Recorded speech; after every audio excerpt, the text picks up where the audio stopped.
ਤੇ नहीं मिलिया, रस्ते नहीं मिलिया। बोल दे कुछ बरकत आ जाती है। इस वास्ते गुरबाणी का एक वाक होर भी थोड़े सामने रखते हैं, पतित पावन हर बिरद सदाए एक तिल नहीं पन्ने गाले।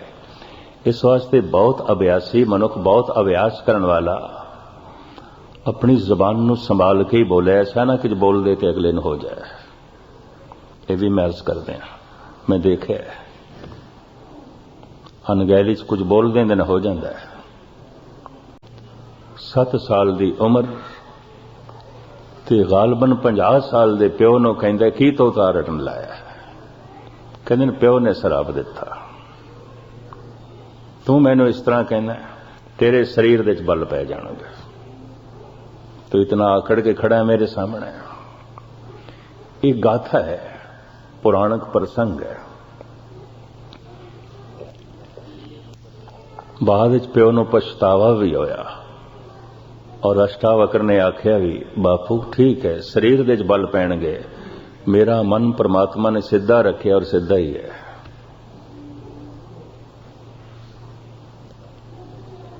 ये बाद विच जनक दा गुरु बनिया सी। इहदा एक ग्रंथ भी है, उन्होंने अष्टावक्र गीता कहंदे ने। कृष्ण दी गीता नालों बिखड़ी है, औखी है जरा। कृष्ण दी, श्री कृष्ण दी जो वो गीता है, उहदे च अर्जन प्रश्न करता है, श्री कृष्ण जवाब देंदे ने।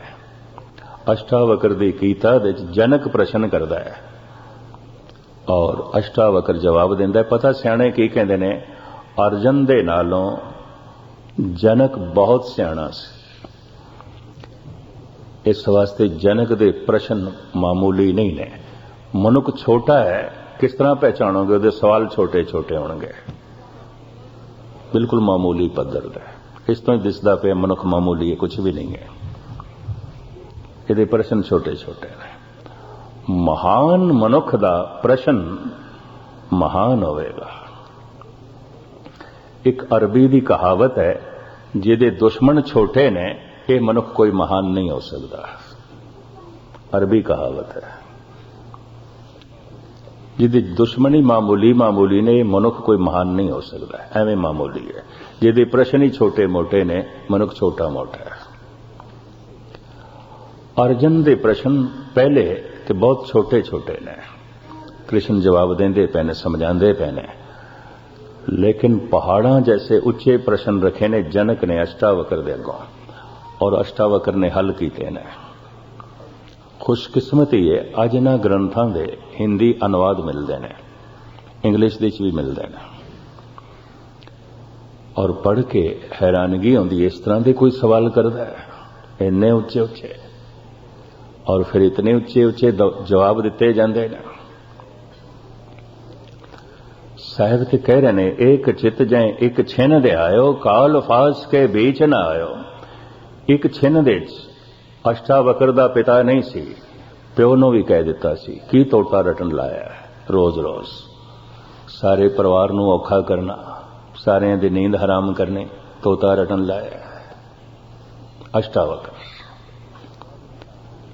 ये तोता रटन लाना है तो सौ जाओ, बाकियां नूं आराम करन दिओ।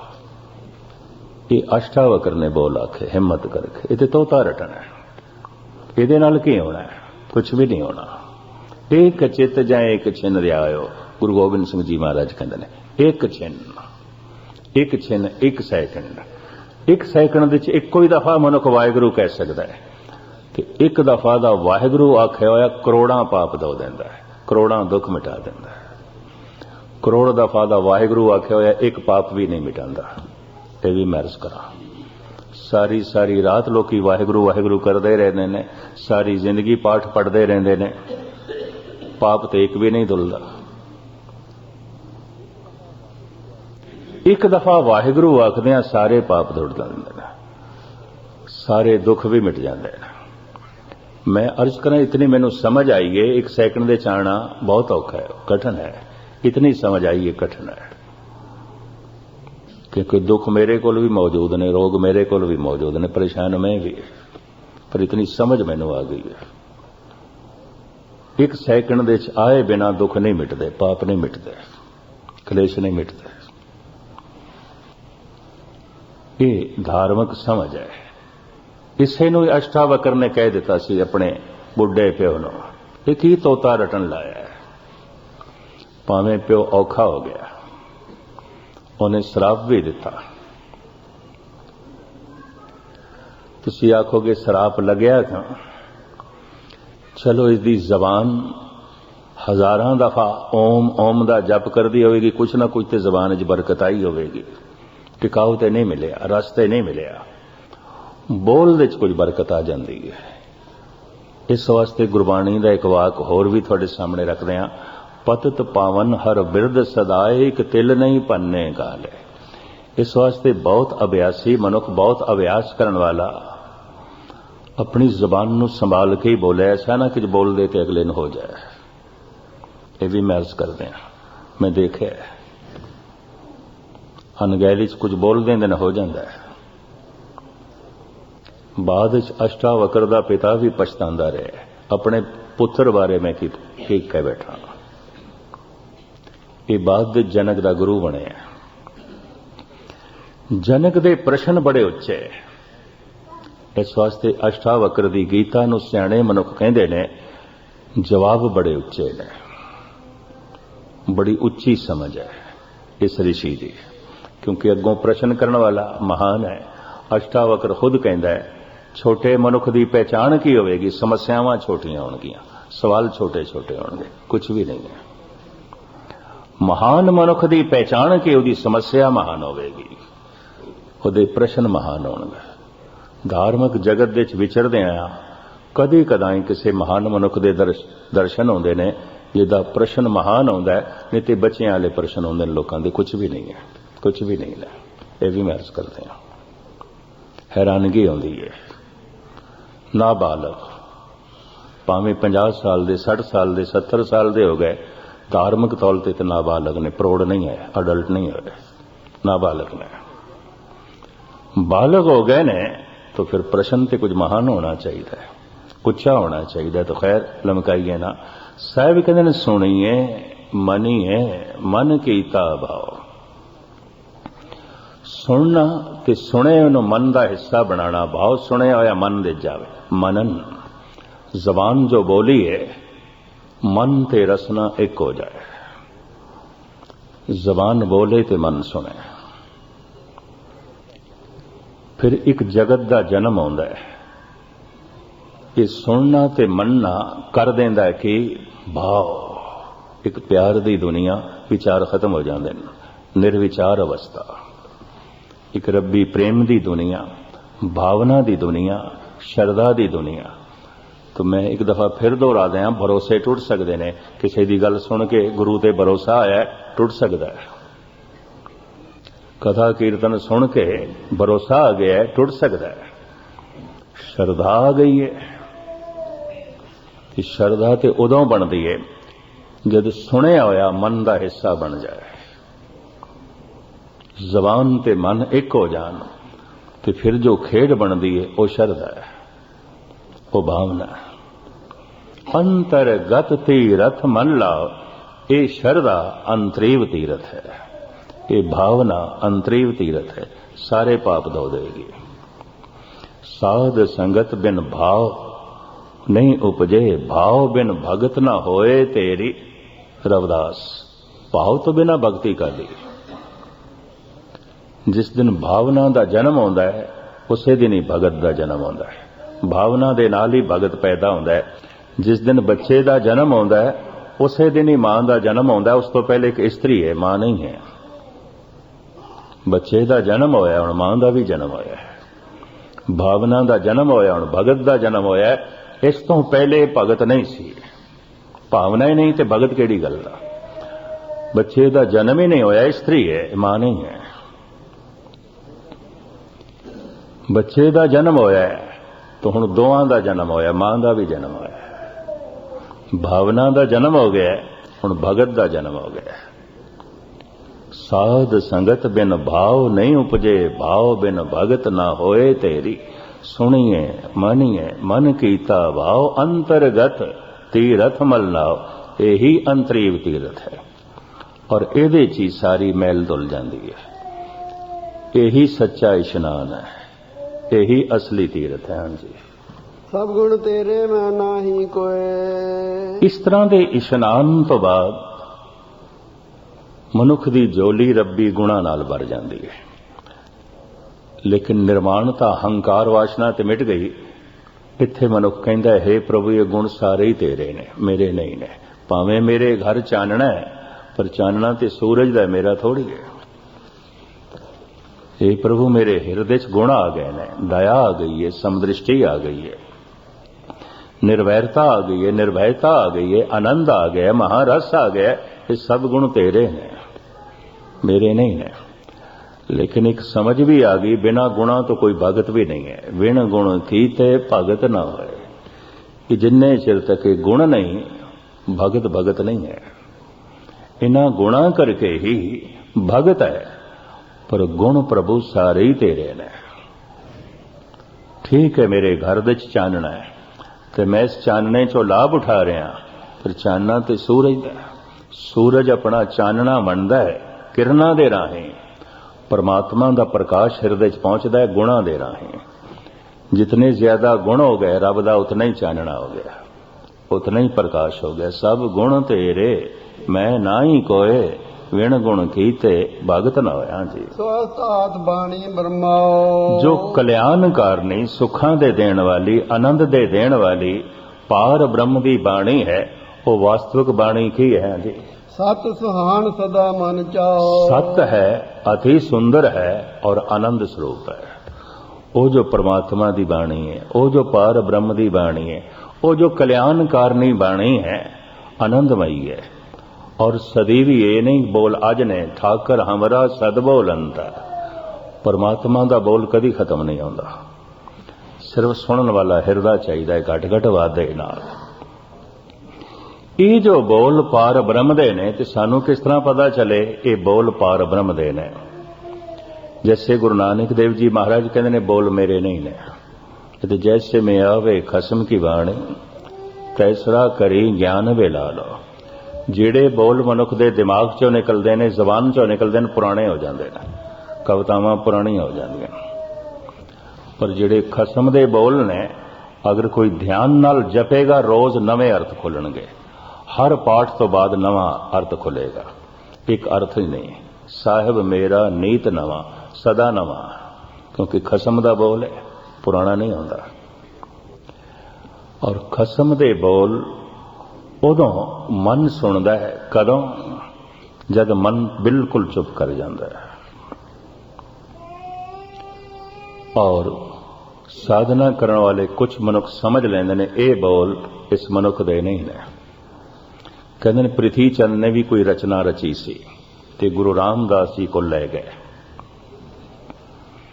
सिर्फ ये दिखाने वास्ते कि बाणी सिर्फ गुरु अर्जन देव ते नहीं उतरती, अर्जन देव ते ही नहीं उतरती। छोटे भरा सन, ये वड्डे सन, पृथ्वी चंद मेरे ते भी उतरती है। तो गुरु रामदास जी ने साफ किया, लंबी चौड़ी कथा है, पृथ्वी चंद ये बोल इन्हां दे तेरा दिमाग है, वो बोल उन्हां दे परमात्मा है, ईश्वर है।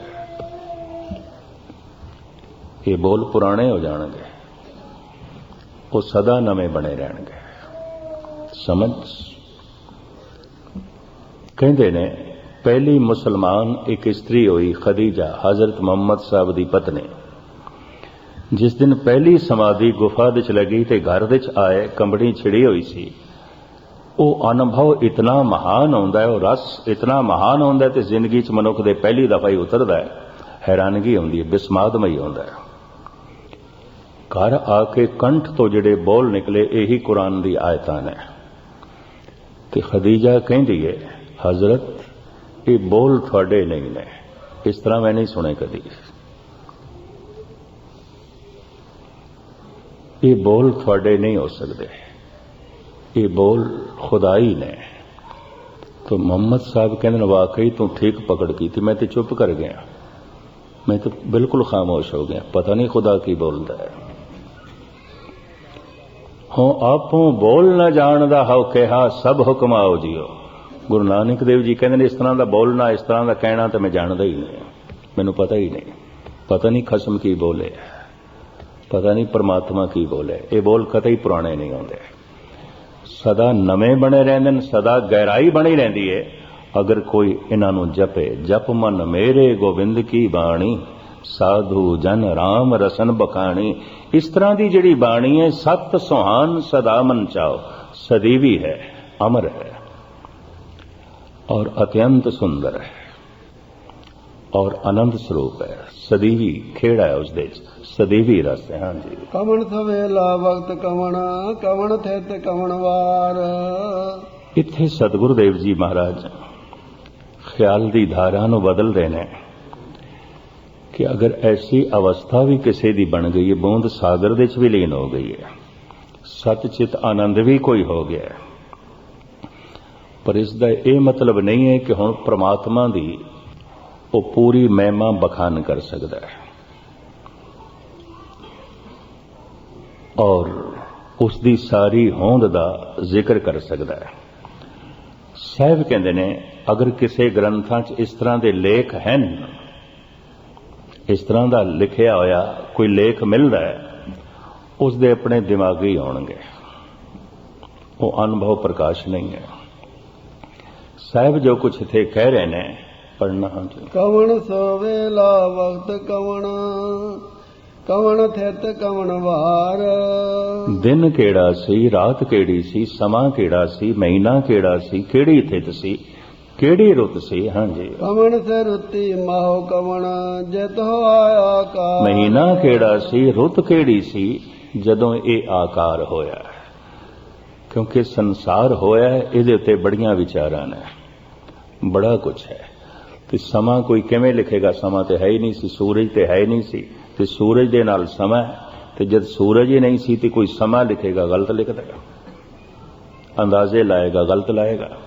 साहिब इत्थे कहंदे ने जित होवा आकार, ओ समा केड़ा सी जदों ये सारी सृष्टि की साजना, सारे ब्रह्मंड की साजना उस परिपूर्ण परमात्मा ने की। हाँ जी। वेल न पाया पंडिती जे होवे ले प्राण। बड़े बड़े विद्वान महापंडित उपनिषदां दे ज्ञाता, वेदां दे ज्ञाता, आखिर उन्होंने भी अंत महीना रुत नहीं लिखी। कहंदे ने नाल कुटुंब साथ वरदाता, ब्रह्मा भालन सृष्ट गया। गुरु नानक देव जी महाराज दे वाक, ब्रह्मे ने पहली कोशिश की, मैं देखदा कि जगत की रचना कदों हुई ते किवें हुई। आगे अंत न पायो तांका कंस छेद क्या वड़िया पया। आखिर ब्रह्मे की जबान तो निकलिया नेति नेति, भाव बेअंत है, बेअंत है। जो कुछ मैं लभ्या है ये अंत नहीं है, नेति नहीं है, नहीं है, भाव अंत नहीं लभ सकता, मैं नहीं लभ सकता, वो बेअंत है, बेअंत है। साहिब कहंदे ने अगर इस तरह की रुत महीना ते उत्पत्ति के कारण किधरे पंडितां नूं मिले होंदे ते पुराणां दे च लेख होंदे, उपनिषदां दे च होंदे, वेदां दे च होंदे। हाँ जी। वक्त न पायो कादियां जे लिखण ले कुरान। उस समय की पकड़ काजियां नूं भी नहीं आई, इस्लाम दे बानी नूं भी नहीं आई, नहीं तो कुरान दे इस तरह का लेख होना चाहिए सी, जदकि नहीं है। हाँ जी। थितवार ना जोगी जाना, रुत माओ ना कोई। बड़े तो बड़े जोगी मछंदर नाथ और गोरखनाथ वो भी नहीं जानते ये सिरजना कदों हुई, किवें हुई और किस हिसाब किताब दे नाल हुई। वरना इन्हां दे जोग मत दे ग्रंथां दे इस तरह के लेख होने चाहिए सन, इस तरह के बोल होने चाहिए सन। गां करता सेठी को साजे, आपे जाने सोई। जिन्हां कारना करके ते जदों सृष्टि साजी उस करते पुरख ने ब्रह्मंड की साजना की, वो आप ही जानदा है, और कोई नहीं जानता। कोई सही अंदाजा नहीं दस सकता, कोई उस बेअंत दी इस लीला दी अंत ते बुनियाद नहीं लभ सकता। हाँ जी। क्यों कर आखा क्यों सालाई, क्यों वर्णी क्यों जाना। साहिब कहंदे ने किस तरह बयान करिए ते किवें जाणीए। भावें यतन ते हर सियाणे तो सियाणे मनुख ने कीते ने, पर बयान किस तरह करन, वर्णन किस तरह करन, लिखन किस तरह, क्योंकि अंत हथ दे च नहीं आया। ਬੇਅੰਤ ਹੈ। ਹਾਂ ਜੀ। ਨਾਨਕ ਆਖਣ ਸਭ ਕੋ ਆਖੈ ਇੱਕ ਦੂ ਇੱਕ ਸਿਆਣਾ। ਉਂਝ ਬੜੇ ਤੋਂ ਬੜੇ ਸਿਆਣੇ ਹੋਏ ਨੇ, ਇੱਕ ਤੋਂ ਇੱਕ ਹੋਏ ਨੇ, ਅੱਗੇ ਤੋਂ ਅੱਗੇ ਹੋਏ ਨੇ, ਕੋਸ਼ਿਸ਼ ਵੀ ਕੀਤੀ ਹੈ, ਵਿਖਿਆਨ ਵੀ ਕੀਤੇ ਨੇ, ਲੇਕਿਨ ਫਿਰ ਆਖਿਆ ਇਹੀ ਹੈ ਬੇਅੰਤ ਹੈ, ਅੰਤ ਨਹੀਂ ਪਾ ਸਕਦੇ। ਹਾਂ ਜੀ। ਵੱਡਾ ਸਾਹਿਬ ਵੱਡੀ ਨਹੀਂ ਕੀਤਾ ਜਾਂ ਕਾ ਹੋਵੇ। ਉਹ ਮਹਾਨ ਹੈ, ਉਸ ਦੀ ਮਹਿਮਾ ਮਹਾਨ ਹੈ, ਔਰ ਜਿਤਨਾ ਮਹਾਨ ਹੈ ਉਸ ਦਾ ਕੀਤਾ ਹੋਇਆ ਵੀ ਉਤਨਾ ਹੀ ਮਹਾਨ ਹੈ। ਤੇ ਜੇ ਉਸ ਦੀ ਨਾਪ ਤੋਲ ਜਾਂ ਕਿਸੇ ਹੋਰ ਪੈਮਾਨੇ ਨਾਲ ਨਾਪਣਾ ਔਖਾ ਹੈ, ਉਹਦੀ ਕ੍ਰਿਤ ਨੂੰ ਵੀ ਨਹੀਂ ਨਾਪਿਆ ਜਾ ਸਕਦਾ। ਉਸਨੇ ਕੀ ਕੁਝ ਬਣਾਇਆ ਹੈ, ਕਿਵੇਂ ਨਾਪੀਏ, ਕਿਵੇਂ ਤੋਲੀਏ, ਕਿਵੇਂ ਉਸਦੀ ਜੋ ਹੈ ਗਿਣਤੀ ਕਰੀਏ। ਭਾਵ ਕਰਤੇ ਦੀ ਕ੍ਰਿਤ ਵੀ ਬੇਅੰਤ ਹੈ, ਅਨੰਤ ਹੈ। ਹਾਂ ਜੀ। ਨਾਨਕ ਜੇ ਕੋ ਆਪੋ ਜਾਣੇ ਅਗੇ ਗਿਆਨ ਸੋ ਹੈ। ਅਗਰ ਕੋਈ ਦਾਵਾ ਕਰੇ ਕਿ ਮੈਂ ਜਾਣਦਾ, ਕੋਈ ਸਾਇੰਟਿਸਟ, ਕੋਈ ਵਿਗਿਆਨਕ ਇਹ ਦਾਵਾ ਕਰੇ ਕਿ ਮੈਂ ਜਾਣਦਾ, ਇਹ ਦਾਵਾ ਉਸਦਾ ਝੂਠ ਹੋਵੇਗਾ ਔਰ ਅੱਗੇ ਸੋਭਾ ਵੀ ਨਹੀਂ ਪਾਏਗਾ। ਆਪਣੀ ਜ਼ਿੰਦਗੀ, ਆਪਣਾ ਜਨਮ ਖੁਆਰੀ ਵਿੱਚ ਬਤੀਤ ਕਰੇਗਾ। ਭਾਵ ਇਹ ਅੰਤ ਕੋਈ ਵੀ ਨਹੀਂ ਪਾ ਸਕਦਾ, ਬੇਅੰਤ ਹੈ। ਕਥਾਕਾਰਾਂ ਨੇ ਇਹਦੇ ਉੱਤੇ ਇੱਕ ਛੋਟੀ ਜਿਹੀ ਕਥਾ ਲਿਖੀ, ਕਹਿ ਕੇ ਮੈਂ ਸਮਾਪਤੀ ਕਰਦੇ ਹਾਂ। ਕਹਿੰਦੇ ਨੇ ਨਮਕ ਦੀਆਂ ਛੋਟੀਆਂ ਛੋਟੀਆਂ ਢੇਲੀਆਂ ਡਲੀਆਂ ਬਹਿਸ ਕਰ ਰਹੀਆਂ ਸਨ, ਸਾਗਰ ਇਤਨਾ ਹੈ, ਸਾਗਰ ਇਤਨਾ ਹੈ, ਸਾਗਰ ਇਤਨਾ ਹੈ। ਚਰਚਾ ਚੱਲ ਰਹੀ ਸੀ। ਪੰਚਦਸ਼ੀ ਦੇ ਕਰਤੇ ਨੇ ਕਹਾਣੀ ਲਿਖੀ ਹੈ। ਆਖਿਰ ਨਮਕ ਦੀ ਇੱਕ ਡਲੀ ਕਹਿਣ ਲੱਗੀ, ਆਪਸ ਵਿੱਚ ਜੋ ਅਸੀਂ ਬਹਿਸ ਮੁਬਾਸਾ ਕਰ ਰਹੇ ਹਾਂ ਤੇ ਕਿਸੇ ਨਤੀਜੇ ਤੇ ਨਹੀਂ ਪਹੁੰਚੇ, ਮੈਂ ਜਾਂਦੀ ਹਾਂ ਸਾਗਰ ਵਿੱਚ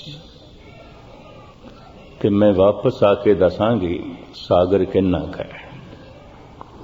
ਪੰਚਦਸ਼ੀ ਦਾ ਕਰਤਾ ਲਿਖਦਾ ਹੈ, ਮੁੱਦਤਾਂ ਹੋ ਗਈਆਂ, ਯੁੱਗ ਲੰਘ ਗਏ ਨੇ, ਉਹ ਨਮਕ ਦੀਆਂ ਡਲੀਆਂ ਉਡੀਕ ਪਈਆਂ ਕਰਦੀਆਂ ਨੇ, ਉਹ ਆਵੇ ਤੇ ਸਾਨੂੰ ਦੱਸੇ ਸਾਗਰ ਕਿੰਨਾ ਕੁ ਹੈ, ਸਾਗਰ ਕਿੰਨਾ ਕੁ ਹੈ।